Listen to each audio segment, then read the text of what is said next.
Selamat datang saudara-saudari. Sebagai seorang Kristian, kita harus ada kawan-kawan yang setara macam kita, iaitu Kristian, kerana kita boleh menggalakkan satu sama lain. Kita boleh menggalakkan satu sama lain. Dalam Ibrani babak 10 ayat 25 berkata,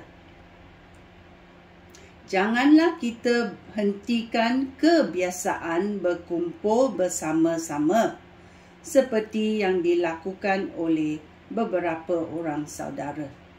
Sebaliknya, lebih-lebih lagi kita harus menggalakkan satu sama lain kerana kita tahu bahawa tidak lama lagi Tuhan akan datang. So kita mahu datang bersama, belajar ayat Tuhan, berdoa dan menyenangkan hati Tuhan, menyembah Tuhan, dan juga menjadi saksi kepada apa Tuhan sudah buat dalam hidup kita. Oleh itu kita berkumpul untuk mengenali diri sendiri dan juga mengenali saudara-saudara kita yang orang Kristian.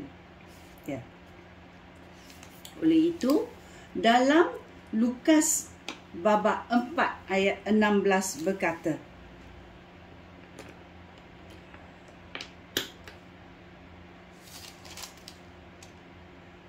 Yesus pergi ke Nazaret, tempat dia dibesarkan, pada hari Sabat. Seperti biasa, Yesus pergi ke rumah ibadat.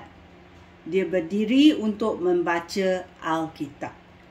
Oleh itu, kita tahu bila kita datang ke mezbah Tuhan, ke rumah ibadat, kita datang untuk menyembah Tuhan, untuk membaca Alkitab,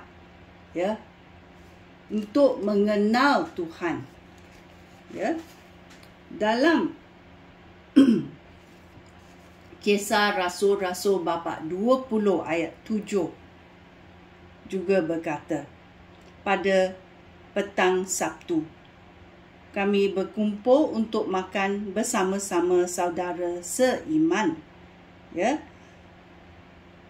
So kita datang ke gereja atau ke rumah ibadat Tuhan untuk berkumpul, untuk makan bersama, untuk berdoa, untuk membaca Alkitab, untuk menyembah Tuhan.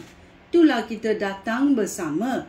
Ini adalah tingkah laku seseorang Kristian, supaya kita juga boleh menggalakkan satu sama lain. So, maukah kamu buat begitu juga sebagai seorang Kristian? Kita belajar bersama-sama. Kita menjalani hidup untuk menyenangkan hati Yesus. Sekian, terima kasih. Shalom.